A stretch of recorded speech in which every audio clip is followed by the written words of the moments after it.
Hello everyone, I'm doing something a little bit different in this video. I'm going to be showing all the games that I played in yesterday's league match, or not league match, arena battle between the League of Mayhem, one of the leagues that I play in, and Team Caballos, which is a team from Belgium, even though it sounds like a Spanish place. So they have a mixture of strengths. There's a couple of players they had who are 2000 plus, and I played several of them. And they also have a lot of players in the sort of 1600 range. Time controls 5 minutes plus 3 seconds a move every match, but you can berserk, which I did to everyone who was below 2100. So a lot of the times I only have 2.5 minutes with no increment. First game, Sicilian opening with d6 for black. Then a rare move, knight d7. I don't really know this line too well. I think it will transpose into one of the other Sicilian lines. I'm not sure it has a lot of independent value, to be honest.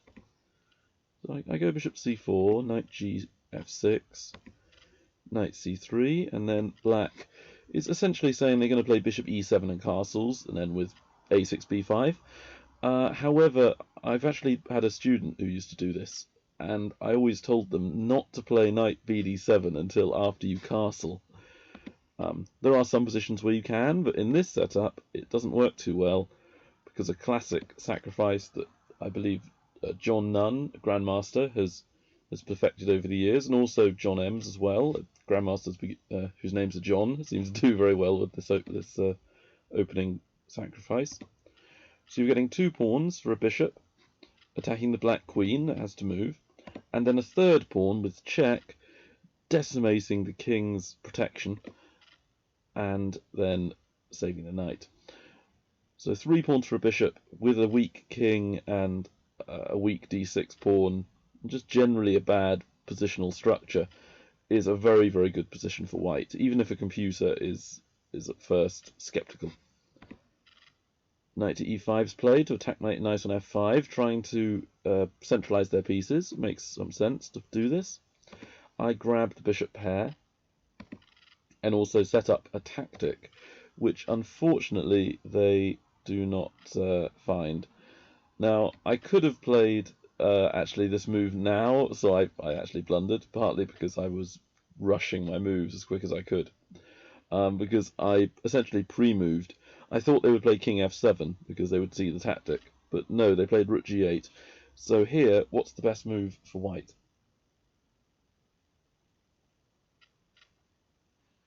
You can play knight d5 because it's forking the queen and king, and there's a pin on the black knight, so it cannot be captured. But because I thought they would have moved the king, I had basically pre-moved, capturing the knight first, forcing the king to capture me, or winning a piece, and then I have the fork, and black chose to resign at this stage. So first game was over in about a minute or two. Then I had to wait a little while for the pairings, but then I got a 2270, therefore I did not berserk. So this was the longest game I played, and I chose to play a French, but as you know, I played tons and tons of openings, but I thought this would be interesting to do a French. And the exchange lines with d takes e4. I think it's the Rubinstein or the Steinitz. I can never remember which one. I want to say Rubinstein. And white does the capture, knight takes. Then c3, slightly rare move. I'm not sure that's what I would have played. Usually you play it after you castle as white, because you want to kind of force black to play all the right moves. This gives me a little bit more freedom to experiment, and it's less critical.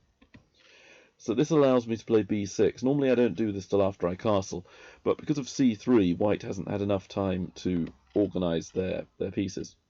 So bishop b7, queen e2, now castles, rook d1. Again, I'm not totally sure that's correct. I would have probably played bishop g5, and then you can select where to put your rooks. You might want to play rook a d1, and put the rook on f to e1 in some positions. So there's nothing particularly wrong with this, but I just think it's maybe not the move that gives you the greatest variety of plans. Queen d5, bishop f4, attacking my pawn, so I protect it. c4, queen h5. I'm fully prepared to trade queens. d5, a good move. This is attacking my pinned e6 pawn because my bishop on e7 is unguarded. And I chose here to sack the pawn because after takes, I did think about rook f e8, which might be stronger, but I chose rook c e8 because if I was expecting that they would take on f7, check, winning a pawn, I take back with my rook, and then I attacking the queen, so they'll have to do something. Maybe knight e5 is correct, or queen c2 might be a move. I'd probably go knight e5. And now I thought that maybe I could use the attacks that I'm creating, get a pin on this diagonal, this file here. And I thought it would be very difficult for white to play, to be honest. In fact, I think I'm winning 2 pieces for a rook. So that was my eventual plan. So knight e5 isn't that great. Bishop e5 I can then take with the rook if I choose to. I could have done that after knight e5 as well, to be fair. Bishop e3 looks very awkward. I can play knight g4, for example, and this is starting to get difficult because my f rook is now lined up with the knight as well on f3, and white doesn't really have any good targets to go for. So that was my idea behind sacking the pawn. But instead, white chose knight e5, very sensible move. I traded queens, and here they could have chosen to capture on f7, but that would lead to the same position as before. I would take with my rook, they'd take with their bishop, I'd play rook f7 to e7 and win 2 pieces for the rook. So I took, so we're all equal. Bishop f3. I'm happy to trade the pieces off. I feel like with a player a little bit lower rated than myself, I can lead to an endgame, and then I will usually do well in the ending. And here that proves my point because I can capture this pawn with a check,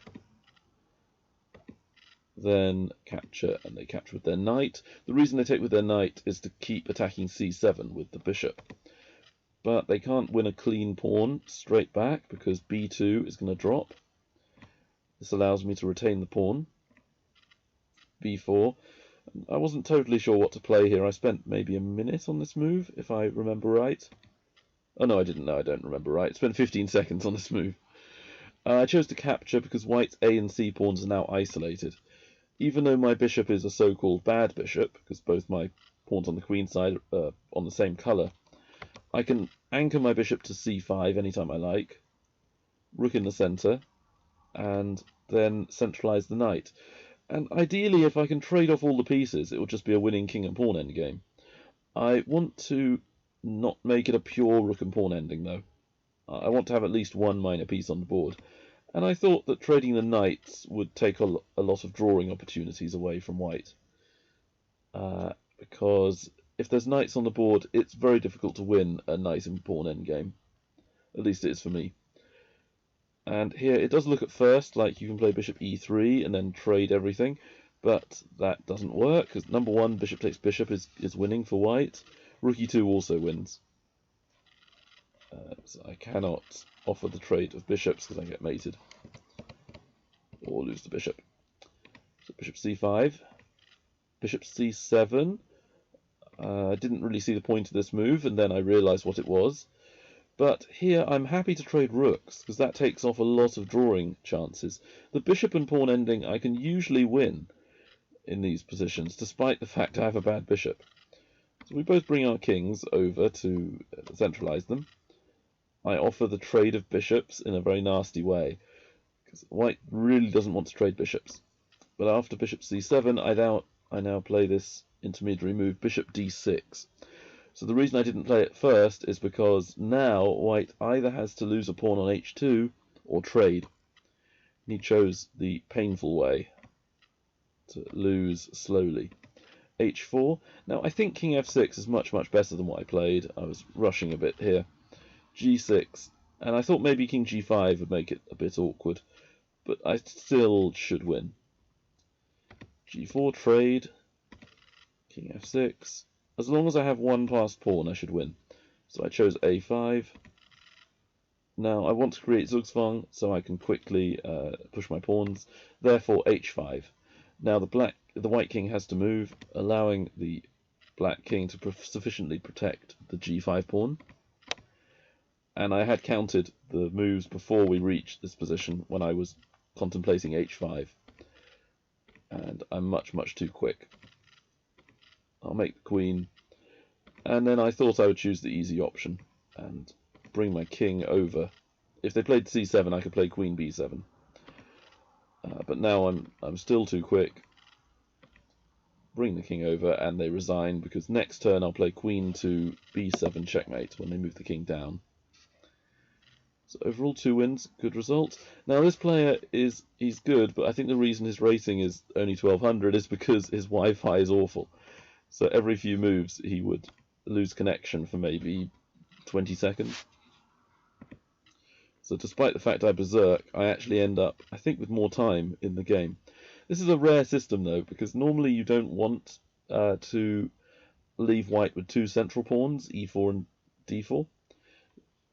So in the system with d4, d5, c4, generally you need to play e6 or c6 before knight f6 to prevent this exact thing from happening. So I've got this kind of rare line of a Grunfeld, potentially, if he plays g6. But it's just a line that is generally considered a lot better for white. e6, knight f3, pin, and I don't really take any notice of the pin. He releases tension, which I think is incorrect. I would suggest castling is better, because now I've got a greater control at the centre with the c3 pawn, and also the bishop pair. Castles, queen e7. Now, my next move is partly a trap, but it also has a positional reason behind it. I want to play a4, a5 to attack their knight, and then later on play a6 to try and damage their pawn structure and create a wing pawn.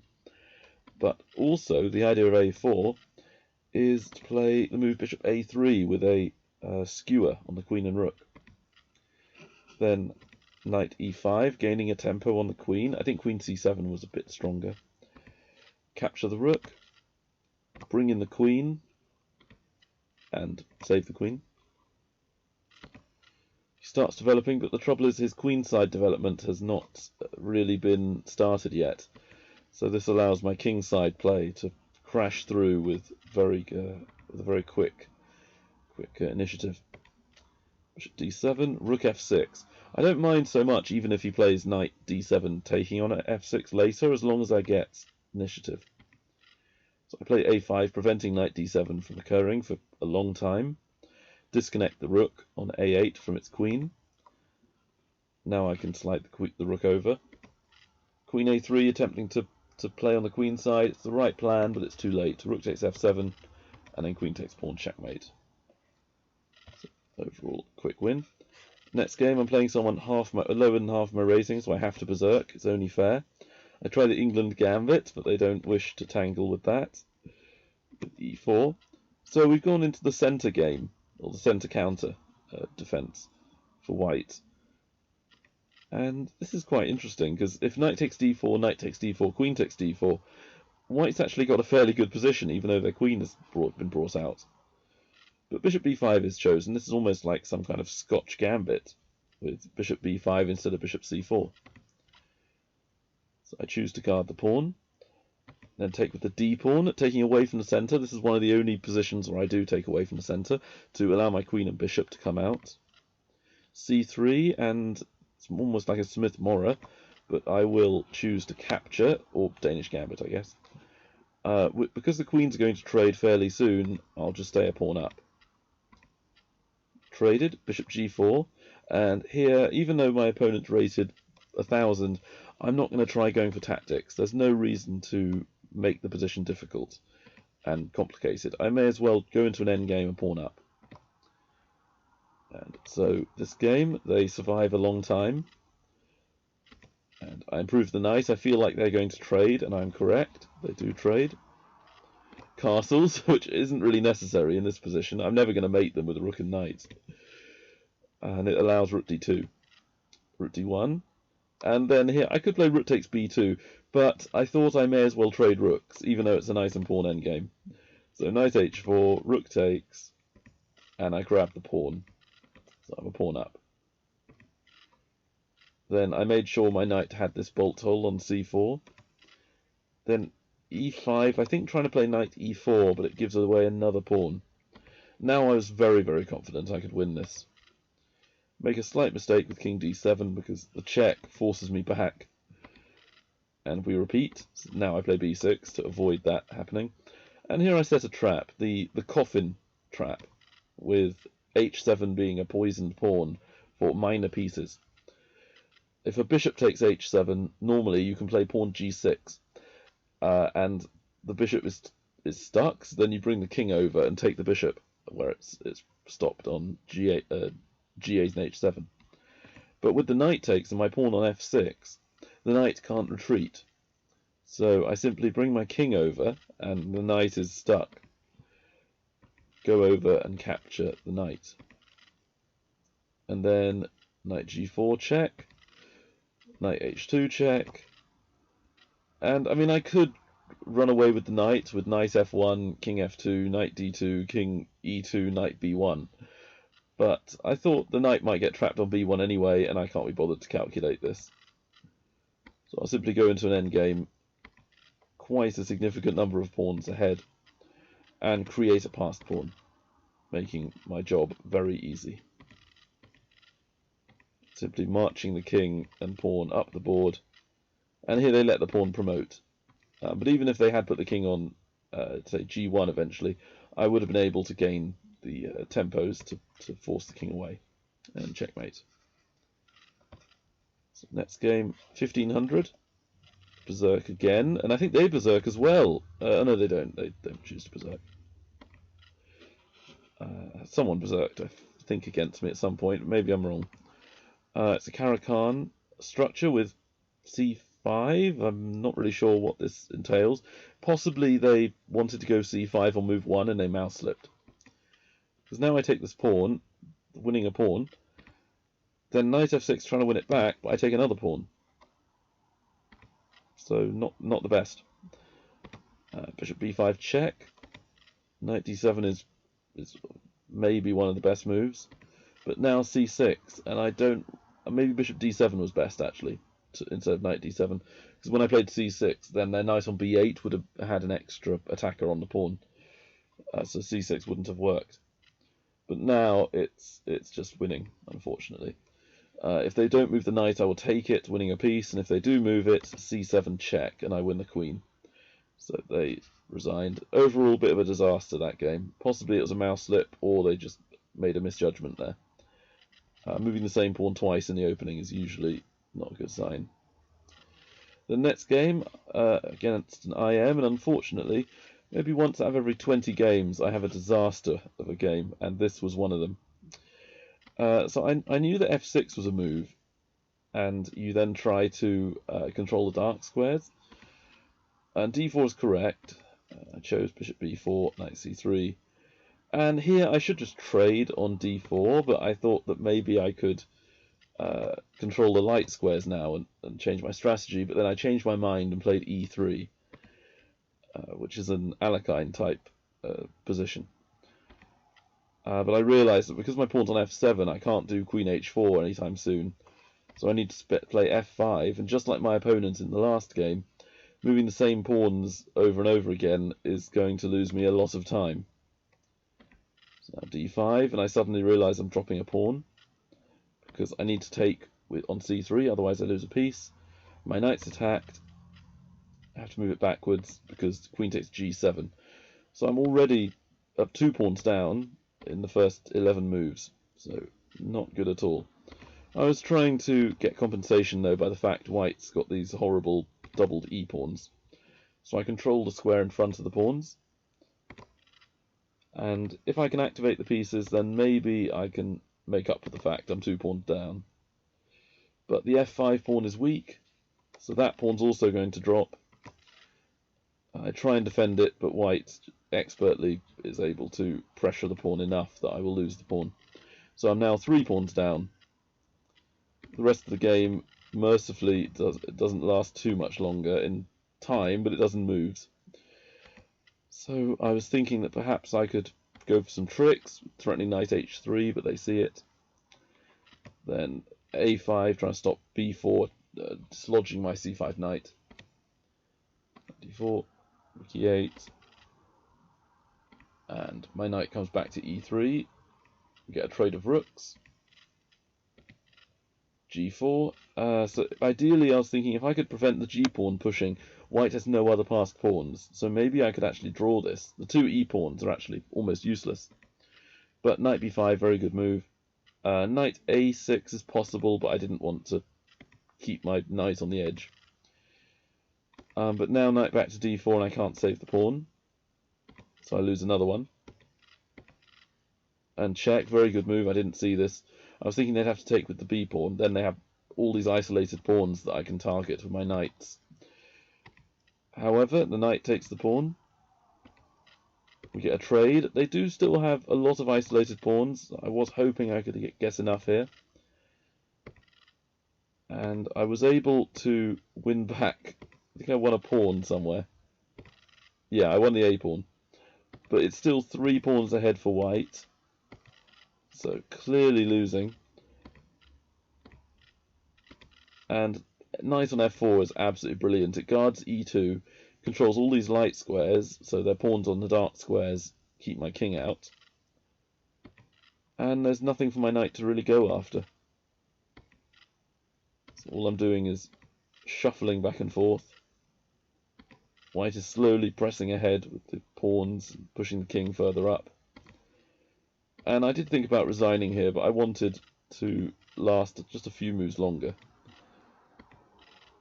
And I do last a couple of moves longer, and then here I thought, you know what, I'm losing anyway. I may as well have a bit of fun with this position, because whatever I do, I either get mated or I allow a pawn to promote. So I thought I'll stop the agony and let them mate with a knight, because that looks fun. So very well done to my opponent. And the final game was played with only about 5 minutes left of the tournament, and if you finish the game after the tournament has officially stopped, your score won't be counted for the team. So I wanted to win the game in time, so I berserked, as is common. Then I played Sicilian with knight c6. Then we reach some mainline theory with me playing bishop e2 and bishop e3. I think Nigel Short used to do this in a lot of games. And then e5. So it's a common approach to this opening. I don't like playing against it very much, so I guess that's an endorsement of this. I used to actually play this, though, for both sides with white and black in this setup, and I was rated about 1800 back then. And fair to say, I had no clue what black's plan was. I just liked gaining the space with e5. But I know a little bit better now. I play a4 to prevent b5 and gain a bit of space on the queen side. The downside is that it often can lead to weaknesses on my queen side. But I choose the castle, and after queen c8, which is an unusual move, but it does have some merit to it, my idea is to play knight c4. And I do. If they choose to trade, that's good for me, because then they lose their light squared bishop, which is the better of their 2 bishops. And if they don't stop me, I'll play knight b6. Part of the reason is to prevent the b-pawn moving, as before. But then they either mouse slip or just forget, or want to sack the exchange. The thing is that knight on b6 normally can stay here forever after rook b8. And then it prevents their rook moving, it stops a lot of their pieces from activating, and I can always play knight d5 to centralize it as well. So it's a very good piece. But I can't resist taking the exchange, then trying to trade all the pieces. But I then realized that after bishop takes knight, I'm not entirely happy with white having the 2 bishops and me having the light squared bishop, which is the lesser of the 2 bishops, because it's blocked in. So I change my mind and retreat. Knight b4 sort of tries to pressure the c2 pawn and do stuff on the queen side, maybe preparing d5. So king h1 to prevent any checks. Then d5 is achieved, the classic pawn break. I choose to trade the pawns.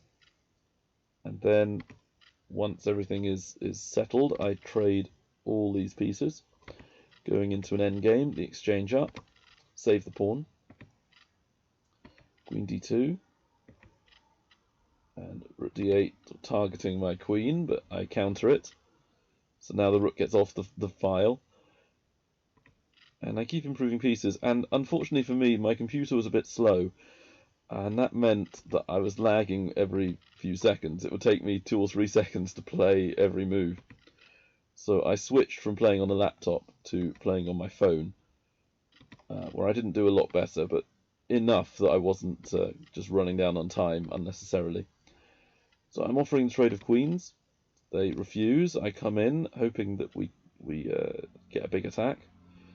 But then queen f2, and I realise I'm getting mated. So rook back to d2 to prevent queen takes pawn. Rook f1 trying to stop queen f2. Bishop e6. I'm still trying to keep all my pieces together. Rook g1 now, so I'm very passive. Knight e2 is achieved, and then I blunder here because I thought I was stopping white from stopping black from continuing their attack. But no, rook e1 is a mistake. Knight g3 check.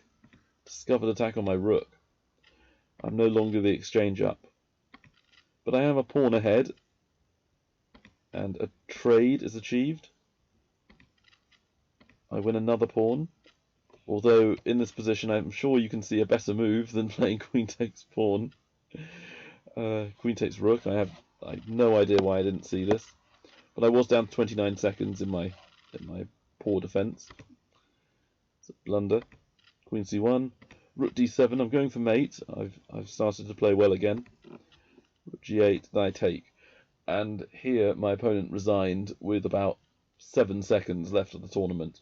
So I suppose that's good sportsmanship, because they could have literally waited 10 seconds and then resigned, or played a few, random moves just to make sure I didn't get the points. But overall, nice tournament. Played a bunch of games.